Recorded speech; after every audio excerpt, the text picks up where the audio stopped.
The library wasn't always just a place of knowledge. Hidden within its walls are stories no one dares to tell, but some whispers refuse to fade. The library is dark. High scholars from across GromYndra have gathered, their voices calling out into the suffocating silence. Their footsteps echo, hesitant yet determined. The library seems endless, a place of twisting corridors and huge shelves that led nowhere and everywhere. Then, a sound came through darkness. A scream, a girl's scream. The scream came from deep within, a place none of them recognized. But they follow it, their voices growing quieter as the hall grows darker. Then they found it. A young boy stands facing the darkness. Behind him, a girl floats in the air, her body limp, her neck twisted at an unnatural angle. Her once youthful face is aged, with empty eyes, and her body like a twisted thread. The scholars are in shock. She had been young. Now she is something else, an old dead lady. Scholars softly, cautiously call to boy, "OSMON, come here, you'll be safe." But then, the darkness began to move.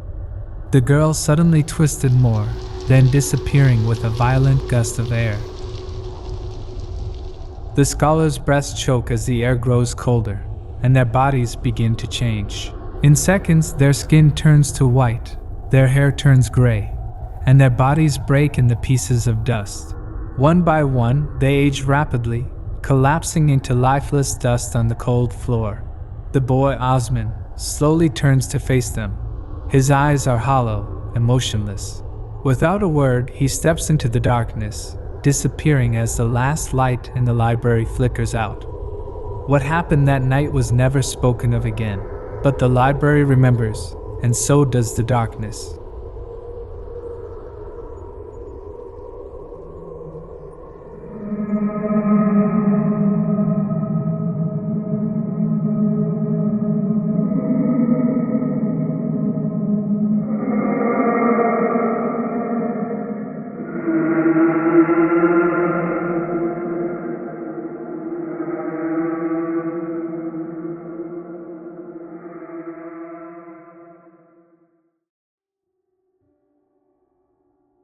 Aiden didn't know the meaning of the strange symbol.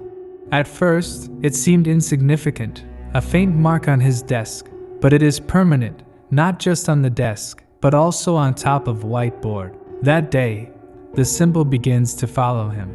The path to home feels longer than usual. That's when he sees it again, the same symbol, on the bark of a tree.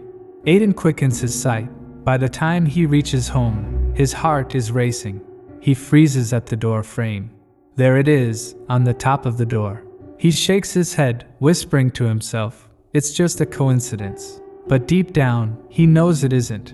Stepping inside, Aiden is met with an unexpected sight. His father, David, sitting at the dining table, smiling warmly. "Aiden, look at you, you've grown so much." Aiden runs to embrace him, the tension lifting.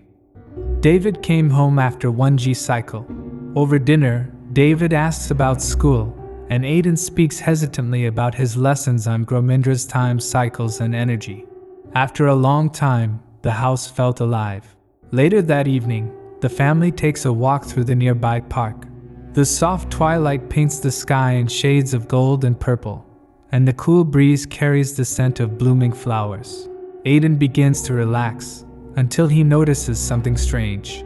Near a tree, a glowing orb structure, its surface shining faintly. Inside, numbers spin rapidly, like they are alive. "Dad, what is that?" Aiden asks, his voice trembling with curiosity and unease. David kneels beside him, studying the orb. "That's time, Aiden. Not the cycles you've learned about, but time in a day." He explains how GromYndra's days are 43 hours long, split between 18 hours of daylight and 25 hours of twilight and night. David's words are meant to comfort, but as Aiden stares at the orb, he can't shake the feeling that the numbers are watching him.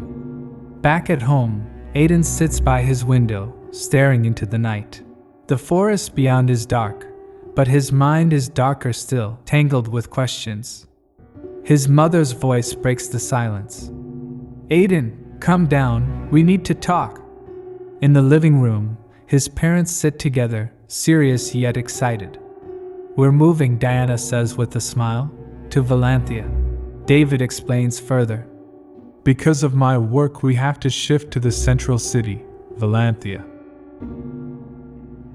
I've been promoted to a higher position in the Central Union of GromYndra, the Oris Phyloric Union, or OVU, which controls and maintains peace all over the GromYndra. Aiden listens carefully, his curiosity growing. He is impressed by the Union and how this place controls everything. When David shows him the pictures of the OVU Union, Aiden freezes. He sees the same symbol on OVU Union. Dad, I've seen that symbol everywhere, he speaks out. David reassures him, explaining that it represents the GromYndra, a mark of unity and life.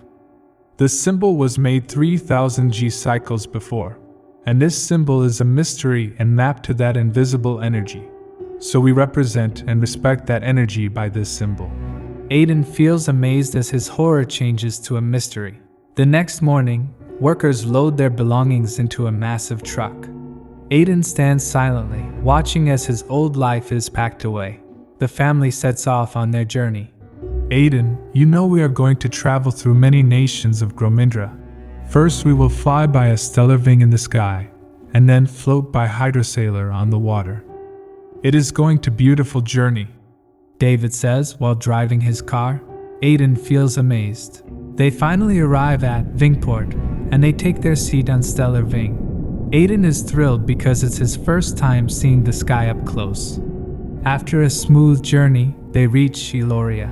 From there, they board a hydrosailor for the final stage of their trip to Velanthia. After 2 days of travel, they arrive at Velanthia. It's like stepping into another world, a sprawling metropolis of towering buildings, glowing lights, and high-tech vehicles. David smiles proudly. Welcome to Velanthia, Aiden. This is where we'll start our new life. Their home is grand, with sleek designs and large windows overlooking the sea. Aiden stands in his room, gazing at the waves. For the first time, he feels at peace. No more forests, no more shadows, he whispers to himself. The next day, Aiden gets a letter from the Velanthia school, the oldest and biggest school on GromYndra. Aiden is very happy as he accepted in the biggest school in GromYndra. Next day, Aiden with his family visits Velanthia school. The principal greeted him warmly and also praised as he passed the high-level test of Velanthia school in his early age. Then he calls a teacher, Miss Cario, who offered to give him a tour. Miss Cario takes him to explore the school while his parents talking with principal. Aiden sees the school is huge. He notices that the school is a masterpiece of old and new architecture. Like wooden desks and ancient scrolls sit alongside holographic displays and interactive technology. Miss Cario leads Aiden through the classrooms, park, sports ground, energy lab, cultural hall, and finally, the library. The new library is massive, filled with holographic books that shimmer like stars. But Miss Cario points to a hidden corridor. There's another library, the oldest library of the GromYndra. It holds the rarest texts, many untouched for centuries, she says. The old library is dark and foreboding. The shelves are taller, the air colder, but there are still many students there. Miss Cario walks ahead, her footsteps echoing faintly. She leads him to many parts of that library and also shows him some old books about fantasy stories, knowledge, and many others. Suddenly, Aiden hears a whisper from one corner. Aiden lingers behind, drawn to a darker corner where the shelves seem to close in. The whispers grow louder, more urgent. Then, the whispers stop. He notices he lost. Miss Cario is not here and neither are the students. And then he hears a scream. Aiden stumbles back, his breath caught in his throat. Who's there? He shouts, his voice trembling. Then he hears the sound of ashes and strong winds. The atmosphere around him starts dark. Then he looks back and sees a boy, who facing the darkness. Then the boy turns back and faces the Aiden. His eyes seems as it is covered in darkness. I hope you guys enjoying this series. If you like, then please subscribe the channel so you will not miss next episodes. Also follow me on Instagram. I will upload behind the scene, explanation videos and also interesting things about GromYndra on my Instagram. So please check out.